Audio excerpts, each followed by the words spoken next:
বিরোধী দল বলে এই জাতীয় সংসদে কেউ নেই। জাতীয় সংসদে যারা রয়েছে বিরোধী দল হিসেবে তারা সরকারের দায়িত্ব পালন করে, আবার এদিকে বিরোধী দল বলে তারা নিজেদের দাবি করে।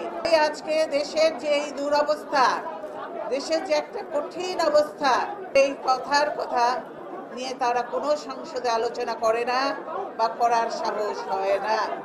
কারণ তারা জানে তারা এই সমস্যা, দেশের এই সংকট নিয়ে আলোচনা করে তাদের চাকরি যাবে এবং তারা সেই অবস্থানে থাকতে পারবে না। তাই আজকে আমরা বলতে চাই, আমরা যে জন্য এই মুক্তিযুদ্ধ করেছিলাম, দেশে গণতন্ত্র, দেশে জনগণের মৌলিক অধিকার, সকলের সমান মর্যাদা, সমান অধিকার, সুশাসন, আইনের শাসন, এগুলির জন্য আমরা সংগ্রাম করেছিলাম।